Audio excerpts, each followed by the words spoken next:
Me llamo Daniel Goleman. Soy psicólogo y trabajo como periodista. Soy conocido por mis trabajos sobre inteligencia emocional y otros temas relacionados.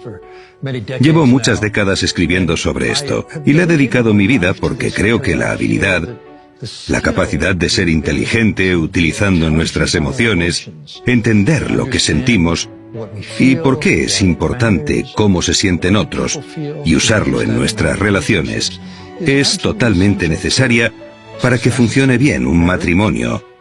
La vida en general, el trabajo, en definitiva, es esencial para la felicidad. Hola, señor Goleman. Hola. Me llamo María Luisa. Soy madre de una niña maravillosa de 9 años. Es un honor estar hoy con usted. Es fantástico pasar un rato con usted, poder hacerle unas preguntas y que forme parte de este magnífico proyecto que es Aprendemos Juntos.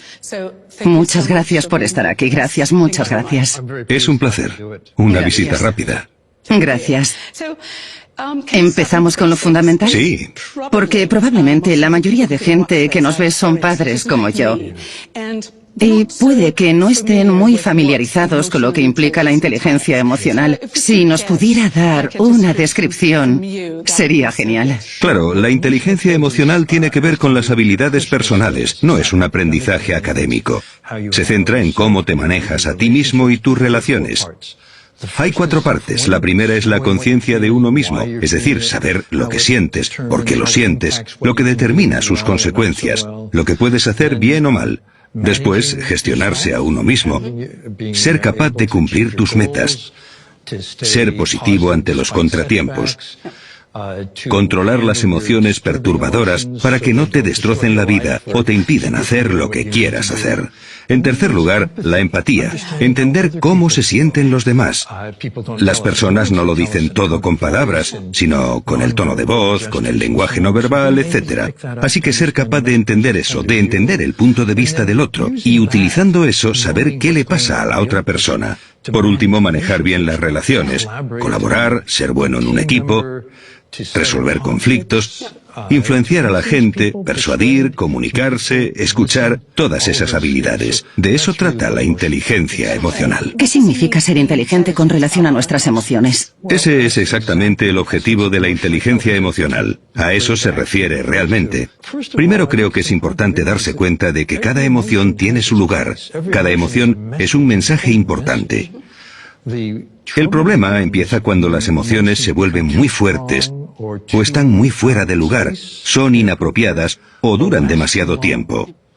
Por ejemplo, si una niña de 8 años se enfada porque no la han invitado a una fiesta, es normal que esté enfadada. ¿Cuánto le dura? ¿Sigue enfadada 2 días después, 2 semanas después? ¿Y su madre? ¿Estará enfadada solo por eso, por esa única cosa? ¿Se despierta a las 2 de la mañana preocupada? Estaría fuera de lugar, es demasiado. Tener inteligencia emocional es principalmente escuchar qué te dicen las emociones y asegurarse de que puedes manejarlo si se está entrometiendo en otras cosas que quieres hacer. En otras palabras, una emoción tiene su propósito, Sí. pero luego termina y tienes que seguir adelante. Es muy importante que los padres sepan esto. Y la gran pregunta es, ¿podemos enseñar inteligencia emocional a nuestros hijos? ¿Podemos reforzar su propia inteligencia emocional? ¿Cómo podemos hacerlo? Ya lo habéis hecho. Se hace desde que nacen, desde que coges al bebé, le ayudas a dejar de llorar y le calmas. Sí. Estás enseñando a su cerebro a calmarse, a que se le pase el enfado. En todo lo que haces con un niño le enseñas inteligencia emocional. Y el cerebro de un niño está hecho para observar atentamente a las personas, para aprender a ser un ser humano. Sí. Si eres padre, no puedes evitar enseñar inteligencia emocional. Los padres son los primeros profesores. Eso me lleva a algo importante que me pasa. No tengo el nivel de autocontrol emocional que me gustaría tener. Estoy intentando enseñarle eso a mi hija, Sí. pero es algo que yo tampoco tengo controlado. Eso crea un caos en casa. ¿Cómo podemos manejar esto?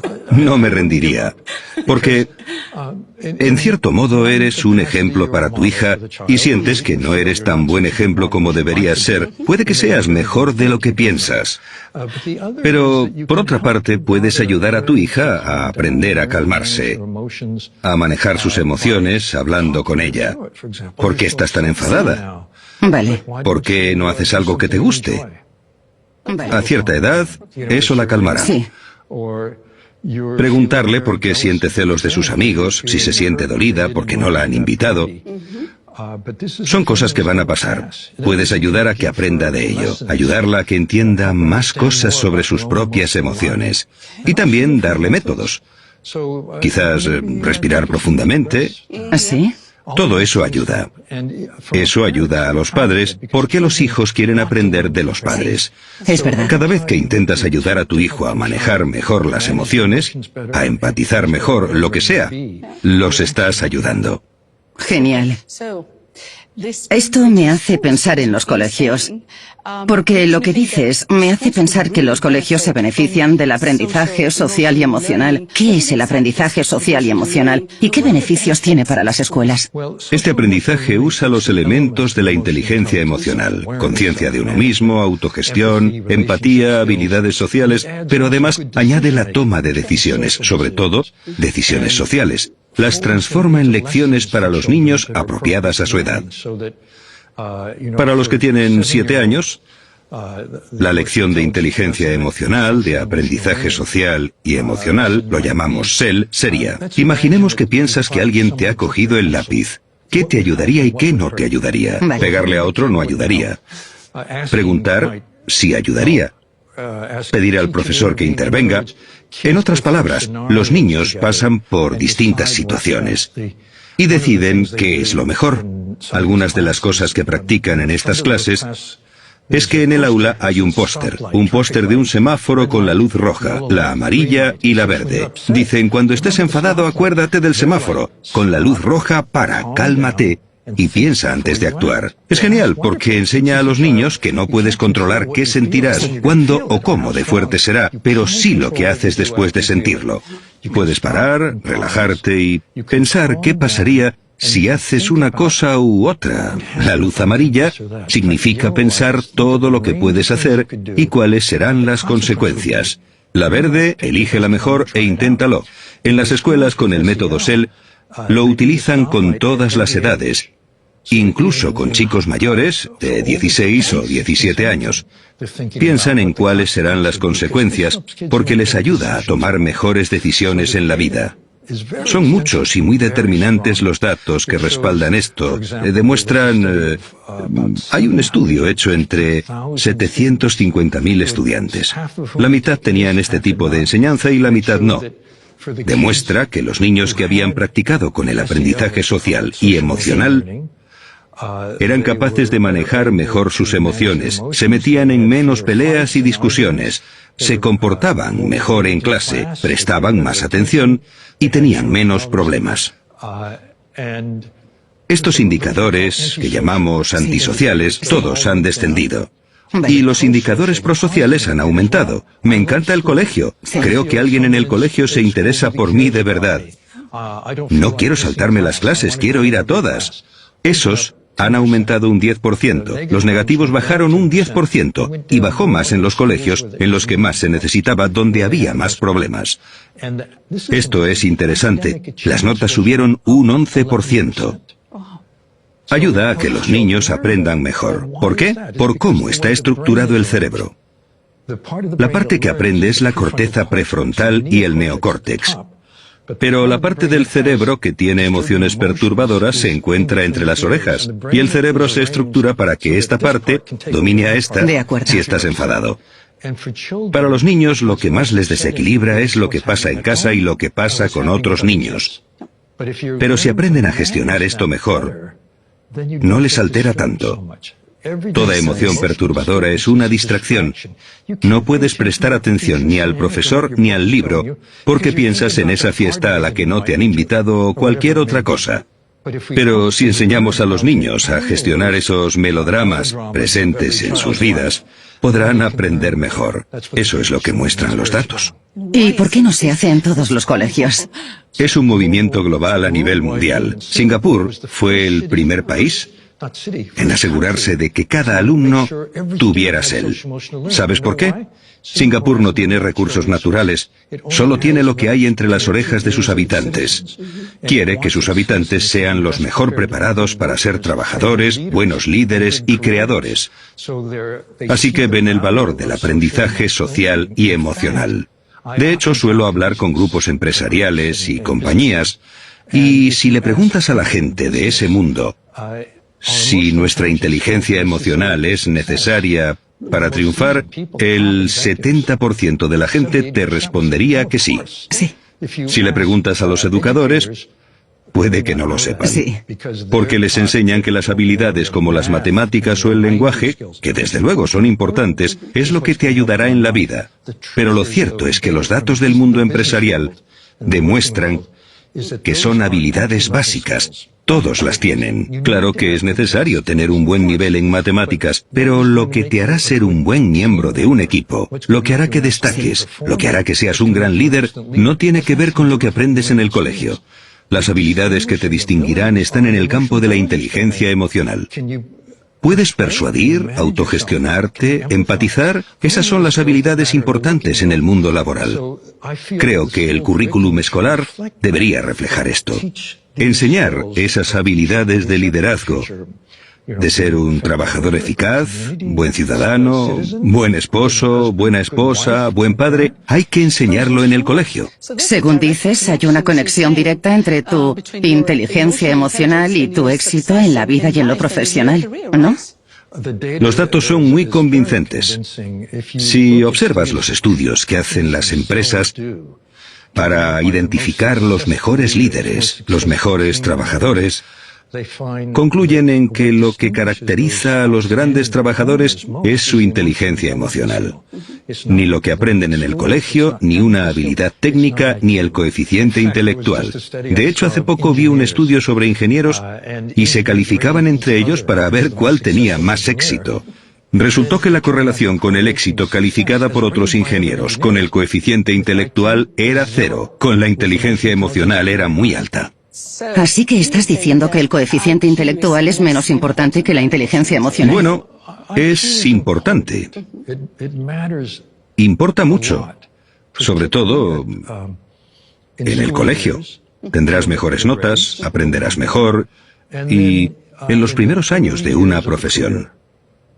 Pero más adelante en tu carrera profesional, cuando asciendes a gerente, por ejemplo, y te conviertes en un alto ejecutivo, no importa tanto. Para ser un alto ejecutivo, tienes que tener coeficiente intelectual, lo que técnicamente se llama una desviación estándar sobre lo normal. Lo normal son 100. Una desviación estándar son 114 o 115, que resulta ser lo que necesitas para sacarte un grado avanzado, un máster en administración de empresas. Así que ayuda mucho. Pero una vez estás ahí, estás compitiendo con gente tan inteligente como tú. Así que tu coeficiente no marca la diferencia. Hay datos que dicen que después del 120 no hay relación entre éxito profesional y coeficiente intelectual. 0. Un coeficiente de más de 124 para los líderes es negativo. Es interesante. Muy interesante. Pero lo que no dice es que lo que importa está en el lado de la inteligencia emocional. Eso marca la diferencia. Volvamos a los niños y a cómo aprenden. Se dice mucho que los niños tienen que cometer errores, que es muy importante que cometan errores. ¿Por qué los errores y las frustraciones son tan importantes? Lo diría de otra forma. No diría que los errores y frustraciones son oportunidades de aprender. Diría que cómo manejan los errores y las frustraciones es lo importante. Equivocarse, si no aprendes de ello, no ayuda tanto. Es verdad, es cierto. Sin embargo, uno de los elementos del éxito profesional y del éxito en la vida es ser capaz de recuperarse de un fracaso y un contratiempo. La vida está llena de contratiempos y obstáculos, pero si dejas que eso te pare y no sigues intentándolo, no aprendes del error. Pero si eres capaz de ver la oportunidad que hay en esa situación, aunque estés muy enfadado por algo, Controla tus emociones y sigue adelante. En otras palabras, la gente que cumple sus objetivos no deja que le paren los obstáculos, contratiempos y frustraciones. Aprenden a seguir adelante. Eso es valioso para los niños. Totalmente. Has mencionado algo. Es una habilidad específica que siempre has destacado y dices que hay que reforzarle a los niños. Es muy interesante la concentración. Sí. ¿Cuál es su importancia y cómo podemos enseñarla? Primero, es la capacidad de prestar atención o ignorar las distracciones. Poner atención en lo que quieres. No sacar el teléfono y jugar a un juego. No mandarle un mensaje a tu mejor amigo. No meterse en Facebook o lo que sea que hagan los niños hoy en día. Eso es una tentación, una seducción. Conversando un día con un compañero que estuvo en el equipo que inventó el primer iPhone, me decía: a los 20 años todos los ingenieros estábamos solteros. Lo intentamos hacer lo más atractivo posible. Ahora que tengo 2 hijos, me arrepiento. Es muy importante que los niños sean capaces, sobre todo en este mundo lleno de distracciones tecnológicas, de poner la atención donde quieran, porque la atención es la base del aprendizaje. Sí. ¿Por qué no enseñamos atención en los colegios? Los datos demuestran que cuanto más puedas concentrarte, mejor aprenderás. Hay una forma de hacerlo. Estuve en una clase de niños de 7 años en una zona muy pobre de Nueva York que se llama Spanish Harlem. Los niños de esa zona viven en viviendas de protección social. Hay mucha violencia, tienen una infancia muy difícil. Yo pensaba que la clase iba a ser muy caótica, pero me equivoqué. Estaban muy tranquilos y concentrados. Le pregunté a la profesora que qué pasaba. Me dijo: pasa esto. Todos los días hacemos algo que se llama amiguitos de peluche. Cada niño coge su peluche preferido, se tumba en el suelo, se lo pone en la barriga y lo ven moverse al inspirar y expirar. Suben al inspirar y bajan al expirar.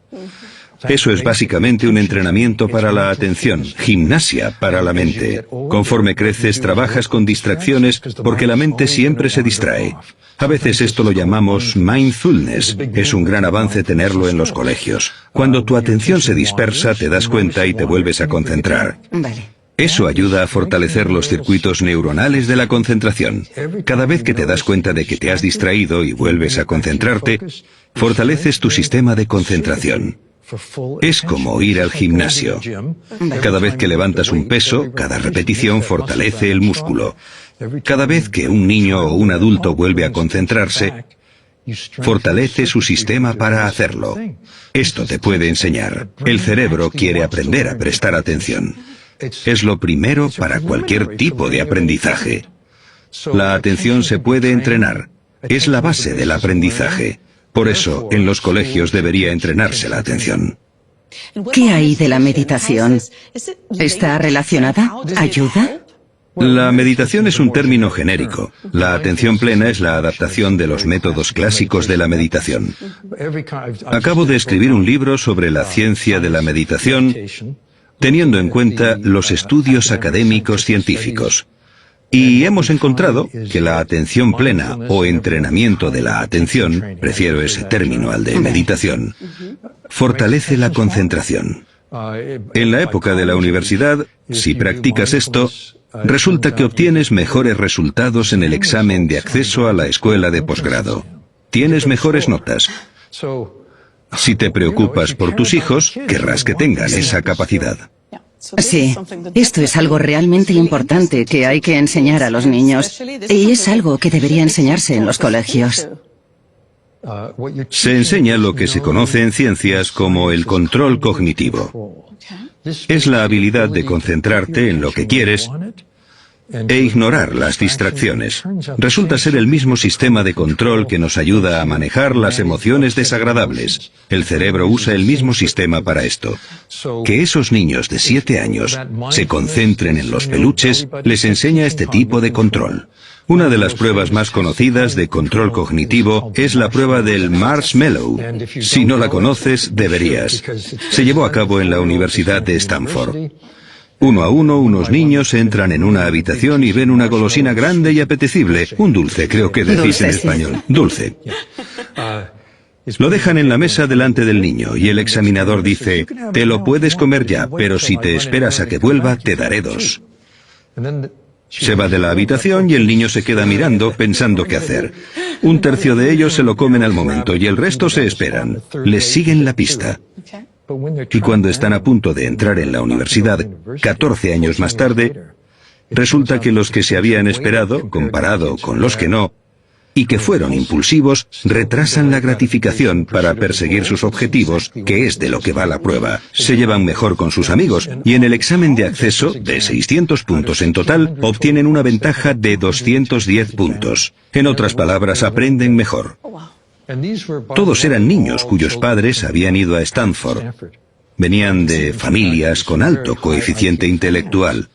En Nueva Zelanda se hizo un estudio sobre el control cognitivo. Participaron niños de 4 a 8 años. Evaluaron su control, los volvieron a evaluar a los 30 años y descubrieron que el control cognitivo pronosticaba mejor el éxito económico y la salud a los 30 que el coeficiente intelectual en la infancia o la riqueza de la familia en la que has crecido. Esto significa que es una forma de ayudar a los niños más pobres a tener una vida más plena, porque pueden autogestionarse mejor. Está bien. ¿Por qué no enseñarlo a todos los niños? Claro. ¿Podemos hablar de la compasión? Sí. Porque vi tu charla de TED. Me sorprendió mucho, porque tiendo a vincular la compasión con la caridad o con sentirse mal por otros. Pero lo enseñas de otra forma. ¿Cómo describirías la compasión con tus palabras?